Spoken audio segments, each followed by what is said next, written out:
Assalamualaikum warahmatullahi wabarakatuh. Perkenalkan, nama saya Suka Hermawan. Saya mahasiswa aktif Prodi Teknik Informatika. Kali ini saya akan mempresentasikan tentang tata cara simulasi perakitan komputer untuk memenuhi tugas mata kuliah pengantar teknologi informasi yang dibimbing oleh Pak Jamal. Langsung saja. Langsung saya perkenalkan. Berikut ini adalah suatu teknologi simulasi yang dimiliki oleh Cisco yang bernama IT Essential Virtual Desktop.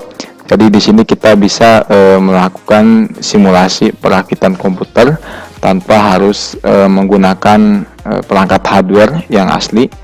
Jadi kita bisa menggunakannya terlebih dahulu menggunakan virtualisasi ini, itu yang disebut dengan IT Essential Virtual Desktop. Ini bisa kita buka di Chrome ya, dan untuk filenya itu bisa disimpan pada lokal personal komputer kita ataupun laptop. Nah, di sini kita bisa explore dari pembelajaran dan perakitan macam-macam komponen seperti power supply, motherboard, sampai dengan ke tahap tes ya. Ini untuk bagian-bagiannya, instalasi komponen. Nah, jadi untuk komponen utama itu terdiri dari yang pertama ada power supply, yang kedua pada motherboard layer, yang ketiga ada adapter card layer, ada internal drive layer, ada external drive layer, internal cable layer, dan yang terakhir ada external cable layer. Untuk lebih jelasnya, mari ikuti untuk simulasi perakitan komputer di tahapan berikutnya. Berikut ini adalah bisa kita lihat ada casing komputer ya. Ini dimana wadah tempat semua komponen komputer itu dipasang. Nah, yang pertama akan saya pasang adalah power supply. Jadi sekilas power supply ini berfungsi sebagai komponen yang berfungsi untuk menyuplai listrik dari PDU ataupun terminal ke dalam komponen komputer agar komponen komputer dapat menyala dengan sumber listrik yang dialirkan oleh power supply. Nah, untuk pemasangannya ini dipasangkan di bagian case bagian belakang.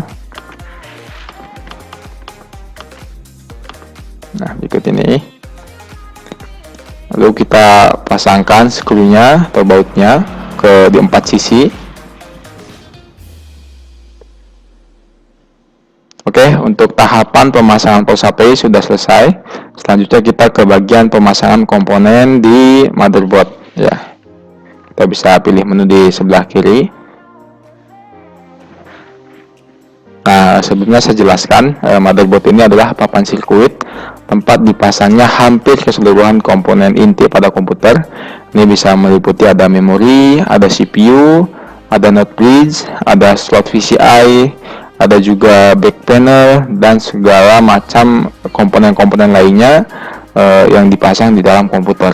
Yang pertama saya akan memasangkan memori. Di memori ini dipasang di slot memori. Di sini slot memori berjumlah 4 slot ya, ada warna biru dan warna hitam. Kita coba pasangkan memori tipenya DDR ya. Nah, setelah dipasangkan kita kunci dari kedua sisi pada slot. Nah, sampai terkunci menandakan memori sudah dipasang dengan baik dan benar. Lalu kita pasangkan memori yang kedua dengan cara yang sama. Jadi sedikit saya jelaskan, memori ini berfungsi sebagai komponen yang membantu CPU untuk melakukan processing data ya, lalu lintas data. Dimana semakin besar kapasitas memori, semakin dan sangat menentukan sekali seberapa cepat sebuah data itu bisa diproses. Untuk memori sudah selesai. Sekarang kita pasangkan CPU.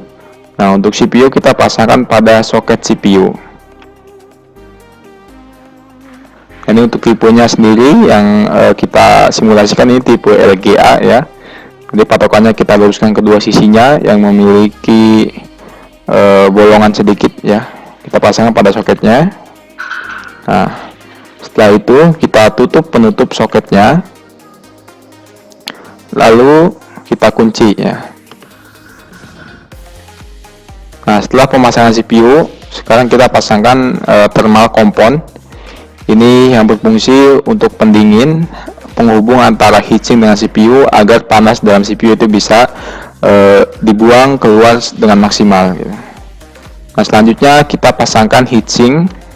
Nah, heatsink ini berfungsi untuk membuang panas dari CPU, di mana di atasnya terdapat sebuah fan kipas yang berfungsi untuk membuang udara panas yang dikeluarkan oleh CPU.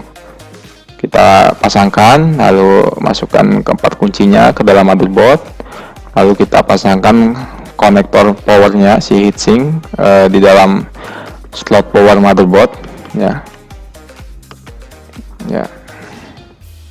Kita selesai pasang, selanjutnya kita install motherboard ke dalam casing. Nah,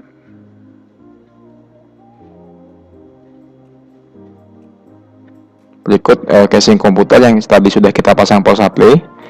Nah, kita luruskan posisi motherboard dengan berpatungan pada back panel, di mana ini bagian belakang motherboard.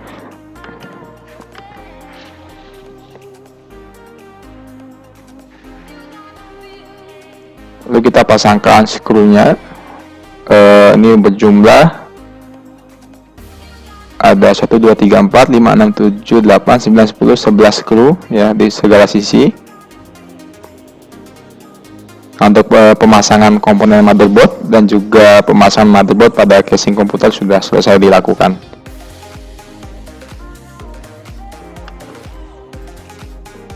Oke, selanjutnya pemasangan adapter card.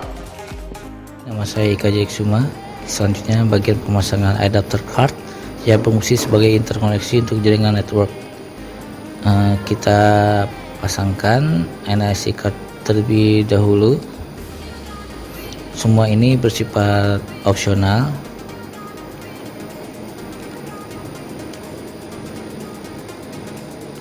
Lalu kita pasangkan baut-bautnya. NIC dapat dipasang di slot PCI, ada PCI EX1, EX16 dan PCI biasa. Berikutnya pemasangan wireless NIC yang berfungsi sebagai interkoneksi komputer ke dalam jaringan wireless sehingga bisa dihubungkan dengan WiFi atau hotspot. Lalu kita kunci dengan skrup-skrupnya.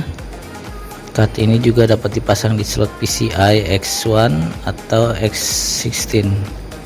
Lalu video adapter card yang berfungsi untuk proses grafik CPU sebagai output ke monitor. Lalu skrupnya dipasang. Jadi di sini ada 3 card yang sifatnya opsional. Ada video adapter card, ada NIC card, dan ada WLAN adapter card. Sekian dan terima kasih. Selanjutnya dilanjutkan untuk pemasangan internal drive.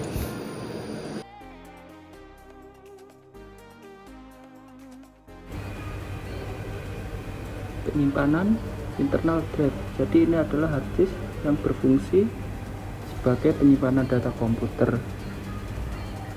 Ini kita pasangkan di dalam cache.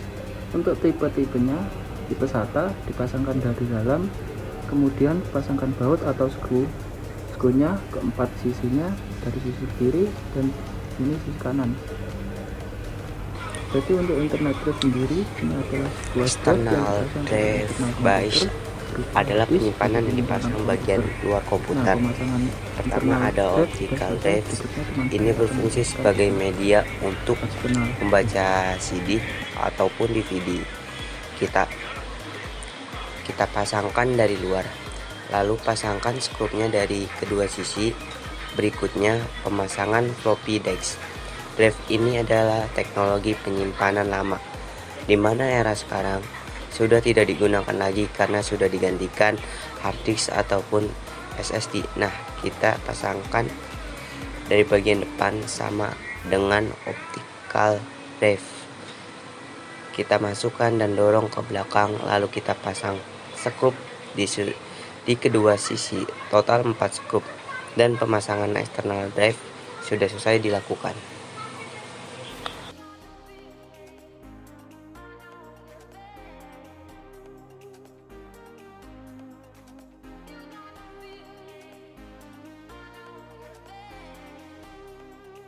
Oke, selanjutnya kita akan memasangkan internal kabel di sini, yaitu kabel-kabel yang ada di dalam komputer itu sendiri. Di sini ada kabel power dari power supply untuk dipasangkan di motherboard, ada untuk optical drip, untuk hard disk, agar memberikan daya power dari power supply ke motherboard itu sendiri. Selanjutnya kita pasangkan kabel power untuk motherboardnya ya. Kita pasangkan di slot motherboardnya. Di sini ada 24 pin. Ya, selanjutnya kabel power portnya ada 4 pin. Kita pasangkan, sesuaikan kuncinya. Oke, kita pasangkan.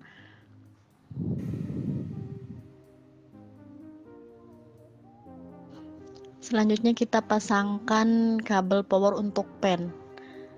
Pen itu untuk mengeluarkan panas dari prosesor. Ada 3 pin, kita pasangkan.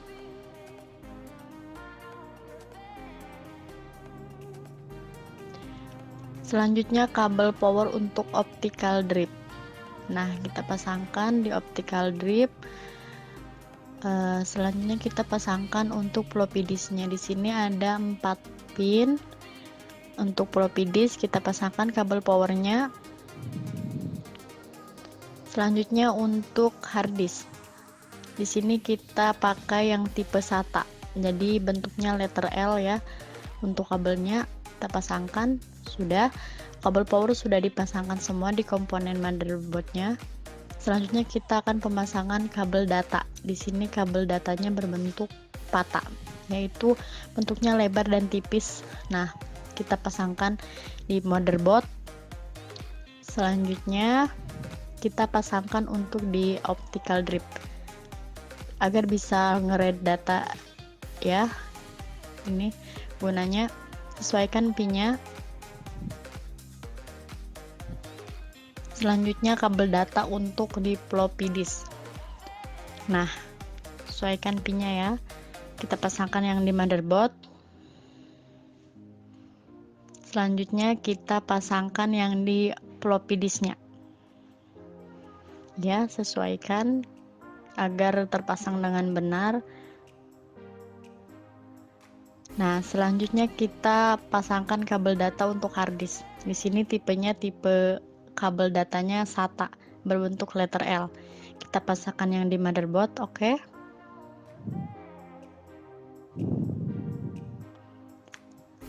Lalu kita pasangkan untuk yang di hard disknya, kabel SATA-nya.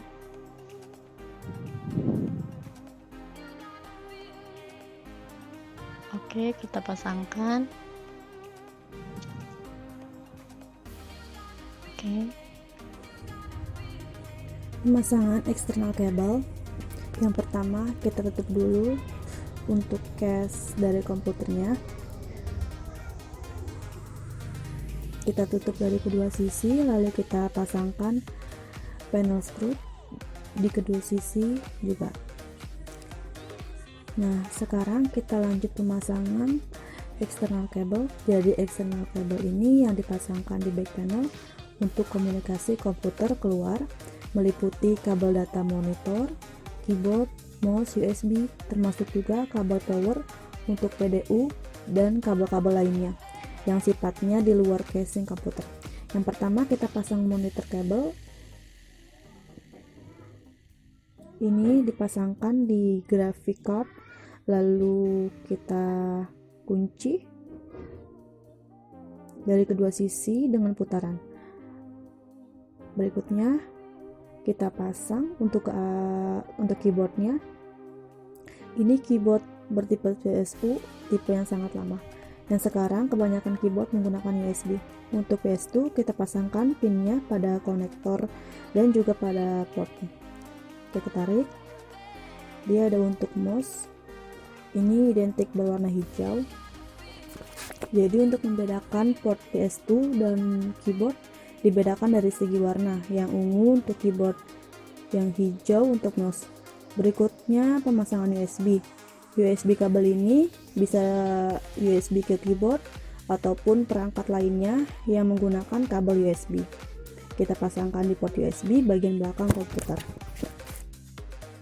Berikutnya Ethernet. Ethernet ini untuk jalur kabel terhubungnya komputer ke internet berupa wired talikan kabel yang bertipe konektor LJ45 kabel UTP atau STP.